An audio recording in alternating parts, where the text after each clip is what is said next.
Hello, are you here to debate? Yes, I am. This is Jay from yesterday. This is who? Jay from yesterday. Jay, what did we talk about yesterday? We talked yesterday about Trump. Okay. My question today is actually on conservatism and what they wish to preserve or conserve. My first question to you is, what would you define as a conservative? What would I define as conservative? Good question. I would say conservative is anybody who is reluctant to engage in liberal or progressive policies. Right? Conservatives are resistant to societal change. All right. In that case, then, would you say more or less that the old guard of the Democratic Party is more or less conservative? Yeah, Democrats used to be more conservative leaning. There was a party ideology switch in like the 60s where Democrats then started to lean more progressive and Republicans started to lean more conservative. Right. I do know about that particular switch.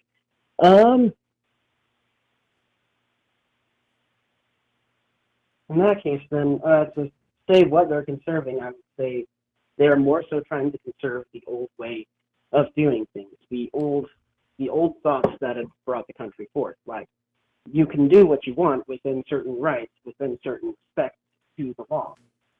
Sure. What would be the old way? I guess would be my question. Like, what specifically would be the old way? I would say on that the you leave me alone, I will leave you alone aspect of things. The you leave me alone, I leave you alone aspect. More so between the government and the person. Would you not disagree that conservatives have never really held this you leave me alone, I leave you alone attitude? I would somewhat disagree with that, because I have seen conservative people who are pretty much off the grid and do not participate in any government. I've also seen liberal people very much the same. Yeah, so what it appears to me, and I'll just be very frank with you.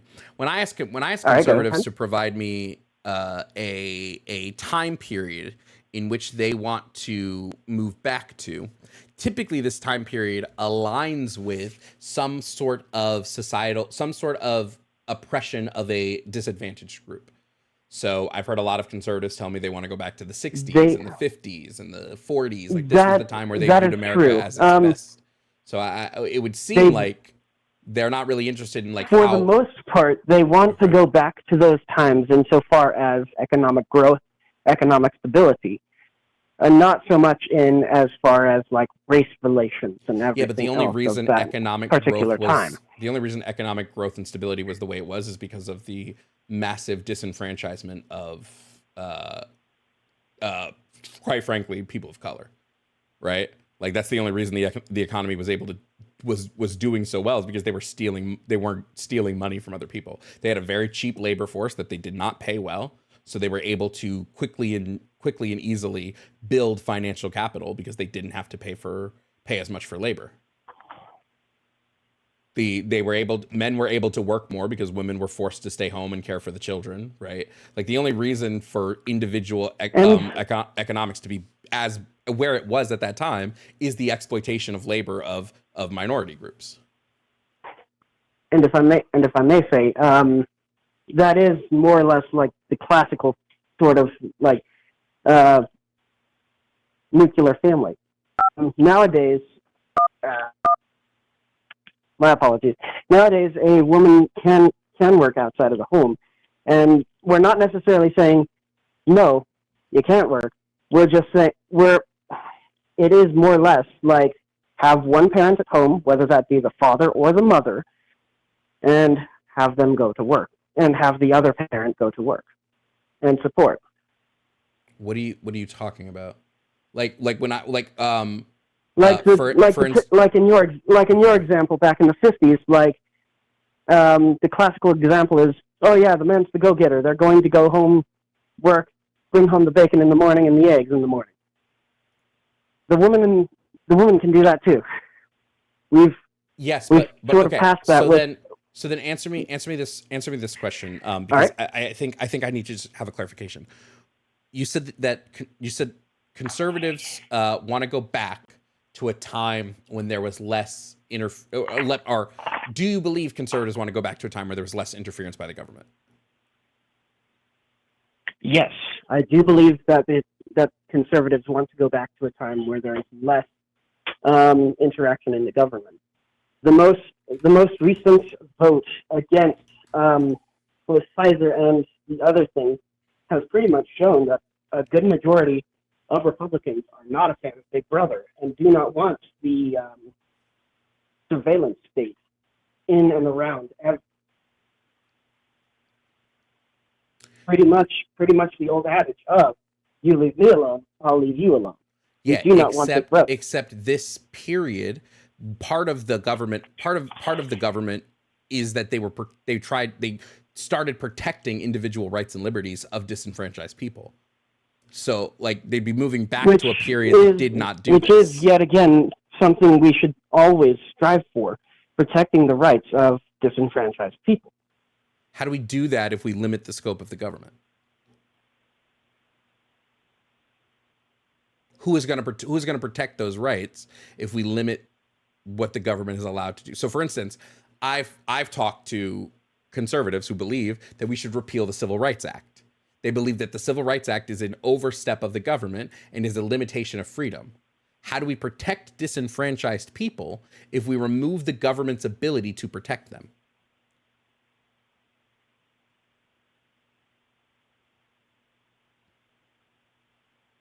In that case, I would say give more education to the people so that they know exactly what the Civil Rights Act is and can understand it. And they so know that what it there is. They is think more so but wait, they know what it localized is. Community to enforce that law. My friend, they know what it is. They think people should be allowed to be racist and should be allowed to be sexist and should be allowed to bar people from their businesses because of race and etc. Right? So where is the in that case, then I would disagree with that. That is where I disagree with the conservative movement, I suppose. Like I would say it would partially go too far insofar as politically correct speech. I've typically made it I've typically called it politically kosher speech, because in order to be correct, there has to be some sort of consensus on definition. Yeah, I think compelled speech in some regards is actually beneficial to a society. So for instance, we know that you can't say bomb or you can't say fire in a crowded theater. This would be a form of compelled speech fair, yes. that we've recognized is more beneficial because it does less harm, right? So I think there is a good and bad version of compelled speech. So I don't have an issue with compelling businesses to not be racist. I think that overall does better good for the society than it does harm, because we recognize that diversity in a society is an overall metric good. Exactly. And I would say that for the most part, conservatives are, both liberal and Republican, are trying to save that, or at least try to conserve that.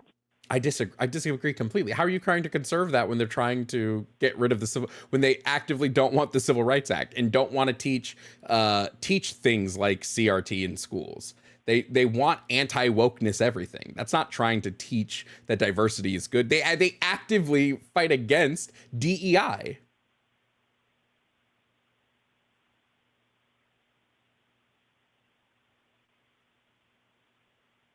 I would say that there's some disagreements with the teachings of that, in my honest opinion, which is what they're mainly going against, what they've mainly been voicing, and that the media has basically been saying blatantly and blanketly that, hey, all these conservatives over here, they don't like this. they have issue with this, so they are racist. They don't take a moment to go into the nuance of, okay, what is the specific issue with that? The main case in point being what Elon Musk has said towards the CNN contributor. Really quickly, I'm gonna wait. Okay, what specifically that Elon Musk said to Don Lemon? Like, what specifically are you talking about? All right.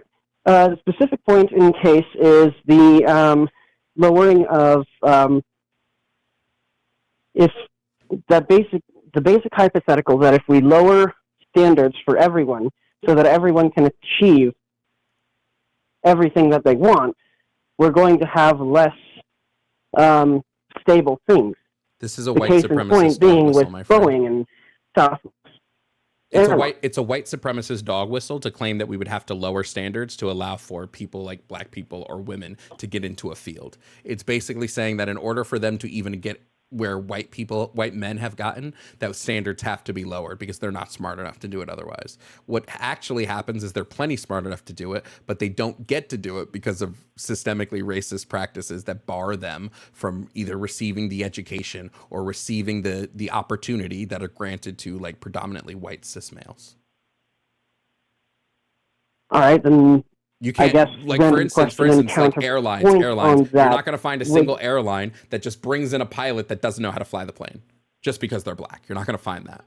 And you're not going to find that they lower the standards just to get them in there.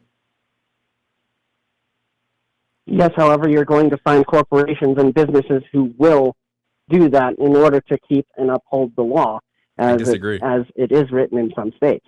Find me a single company that's done this, that has lowered the standard so that they can. First of all, when we talk about there are no like legally enforced quotas for hiring. The quotas that are typically coming to hiring are from socially enforced quotas. Yeah, I think that you should not allow companies to not hire black people because they don't want to hire black people. Yeah, I think that's okay to. And I would agree, and I would absolutely agree on that. You shouldn't hire just based on race. You should hire based on qualification. What? Yeah, nobody is denying somebody who's qualified to hire someone that's unqualified. It's not happening.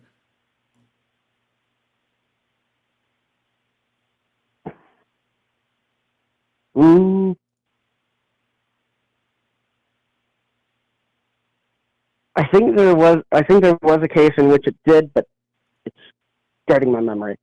I think.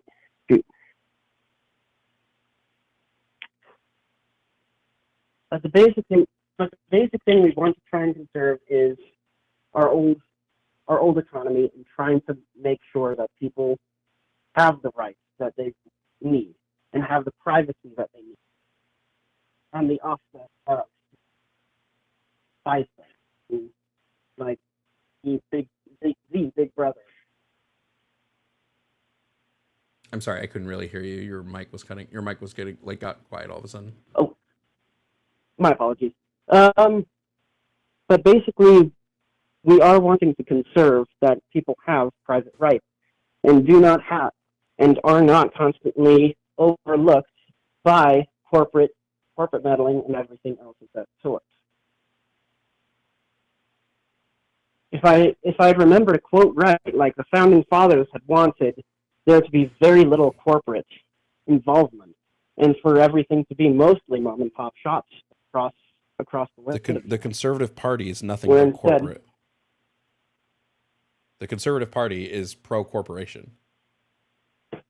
They hail Trump's tax cuts, which was nothing but big cutting and big cuts for major corporations and private business owners.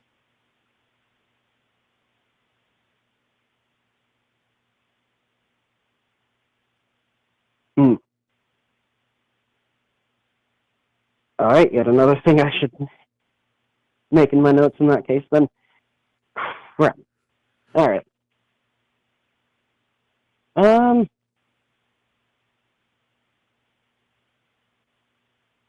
I guess another thing on that, while it is like completely,